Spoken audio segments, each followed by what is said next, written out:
നമ്മളിങ്ങനെ ഗോതമ്പ് പുട്ടുണ്ടാക്കാനായിട്ട് മാവ് നനയ്ക്കുമ്പോൾ വെള്ളം കൂടിപ്പോയാൽ എന്ത് ചെയ്യണമെന്നറിയോ? ഇപ്പോൾ രാത്രി ഞാൻ ഉണ്ടാക്കിയതാണ്, കുറച്ച് മാത്രമേ എടുത്തിട്ടുള്ളൂ. അപ്പം നല്ല വെള്ളം കൂടുതൽ നല്ല കട്ടയായി. അപ്പോൾ ഇനിയിപ്പോൾ നമുക്ക് കൈ കൊണ്ട് ഇത് ശരിയാക്കാൻ പറ്റത്തില്ല. അപ്പോൾ എന്താ ചെയ്യേണ്ടതെന്നറിയോ? കാണിക്കാം. ഇതിൽ കുറച്ചുകൂടെ പൊടി ഇട്ട് കൊടുക്കുക.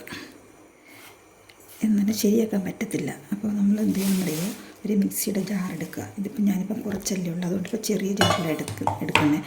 അതല്ലെന്നുണ്ടെങ്കിൽ നമ്മൾ മറ്റേ ജാറിൽ അരയ്ക്കുന്ന ജാറ്, ഏറ്റവും വലുതെല്ലാവരും മീഡിയം സൈസ് ജാർ ഉണ്ടാവില്ലേ, അതിൽ ഇട്ടിട്ട് ഒന്ന് കറക്കി എടുത്താൽ മതി. ഇപ്പോൾ ഞാനിതിപ്പം ഈ ജാറിലിട്ട് കൊടുക്കുക, ചെറിയ ജാറിൽ.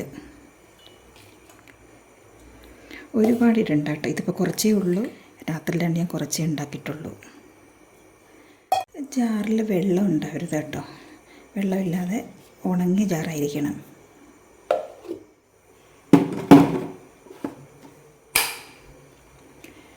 നമുക്കിത് ഒന്ന് കറക്കി കൊടുക്കാം, ഇങ്ങോട്ട് തിരിച്ച് കറക്കാം.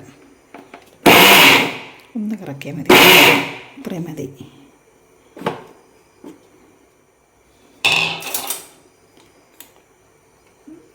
കണ്ടോ, നന്നായിട്ട് വന്നിട്ടുണ്ട്. വേണമെങ്കിൽ 1 സ്പൂൺ പൊടിയും കൂടി ഇട്ട് കൊടുക്കുക. 1 സ്പൂൺ ഇട്ടിട്ടില്ല, കുറച്ച്, ഇത്രയും കൂടെ മതി. ഇതും കൂടെ ഒന്ന് കറക്കിയെടുക്കുക.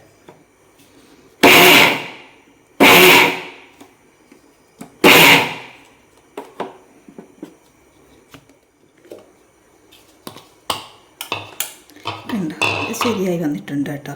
അതുകൊണ്ടോ, കട്ടയെല്ലാം പോയി നന്നായിട്ട് വന്നിട്ടുണ്ട്. ഇത് ഞാനിവിടെ മിക്കവാറും ചെയ്യുന്നതാണ്. അപ്പോൾ നിങ്ങൾക്ക് കൂടി ഒന്ന് കാണിക്കുന്നത്. രാത്രി ഞാനിപ്പോൾ പുട്ട് കഴിക്കാനായിട്ട് ഉണ്ടാക്കാനായിട്ട് വന്നത്. ഇത്രേ എടുത്തിട്ടുള്ളൂ, കുറച്ച് മാവേ എടുത്തിട്ടുള്ളൂ, എനിക്ക് മാത്രമേ ഉള്ളൂ. അരിമാവാണെങ്കിൽ പ്രശ്നമില്ല, ഗോതമ്പ് മാവ് ഇങ്ങനെ ചെയ്താൽ മതി. നമ്മളല്ലെങ്കിലും വെള്ളം കൂടിയില്ലെങ്കിലും കുഴപ്പമില്ല.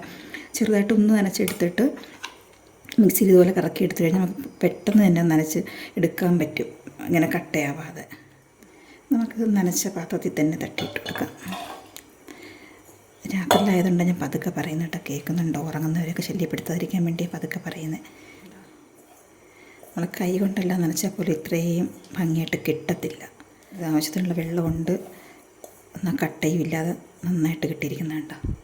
ഇത് നമുക്ക് രാവിലത്തേക്ക് വേണമെന്നുണ്ടെങ്കിൽ ഇങ്ങനെ നനച്ചിട്ട് ഇതുപോലെ ഇങ്ങനെ മിക്സിയിലിടിച്ച് ശരിയാക്കിയിട്ട് ഫ്രിഡ്ജിൽ വെച്ചിരുന്നാലും മതി. രാവിലെ എളുപ്പമുണ്ട്, നനയ്ക്കാനും ബുദ്ധിമുട്ടുണ്ട്, എളുപ്പം റെഡിയാക്കി എടുക്കാൻ പറ്റും രാവിലെയൊക്കെ ആകുമ്പോൾ. അപ്പോൾ ഇത്രയേ ഉള്ളൂ, ഇവിടെ കൊണ്ട് നിർത്താം. രാത്രിയിൽ ചെറിയൊരു വീഡിയോ ആയിരുന്നു കേട്ടോ, കൂടുതലായിട്ട് വലിയ നീട്ടി വലിച്ചൊന്നും പറയുന്നില്ല, ഇത്രയേ ഉള്ളൂ. അപ്പോൾ സബ്സ്ക്രൈബ് ചെയ്യാത്തവരായിട്ട് ആരെങ്കിലും ഉണ്ടെങ്കിൽ സബ്സ്ക്രൈബ് കൂടെ ചെയ്യണം കേട്ടോ. അപ്പോൾ ഓക്കെ, ഞാൻ വീഡിയോ നിർത്തിയതായിരുന്നു കേട്ടോ. അപ്പോൾ അത്രയും ഉണ്ടാക്കിയപ്പോഴത്തേന് അടുത്ത ആളിനും കൂടെ പുട്ട് വേണമെന്ന് പറഞ്ഞിട്ട് പിന്നെ ഞാൻ അതിൽ വെള്ളമൊന്നും ഒഴിച്ചില്ല, കുറച്ചുകൂടെ മാവ് അതിൽ തന്നെ ഇട്ടിട്ട് ഒന്നുകൂടെ അടിച്ചെടുത്തിട്ടുണ്ട് കേട്ടോ. അപ്പോൾ കണ്ടോ, നല്ല പൊടിയായിട്ട് കിട്ടിയിരുന്നുണ്ട്, നല്ല പുട്ട്. അത് ഒരു കട്ട പോലും ഇല്ലാതെ നല്ല ഭംഗിയായിട്ട് കിട്ടിയിട്ടുണ്ട് കേട്ടോ. നേരത്തെ ഉണ്ടായിരുന്ന ആ വെള്ളം അതിൽ കുറച്ച് ഈർപ്പം കൂടുതലുണ്ടായിരുന്നല്ലോ, അതുകൊണ്ട് കുറച്ചുകൂടെ പൊടി കൂടെ ചേർത്തപ്പം നല്ല ഭംഗിയായിട്ട് വന്നിട്ടുണ്ട് കേട്ടോ. ഒരു കട്ട പോലും ഇല്ലാതെ ഇങ്ങനത്തെ പുട്ട് കഴിക്കാൻ തന്നെ ഒരു പ്രത്യേക ടേസ്റ്റ് അല്ലേ.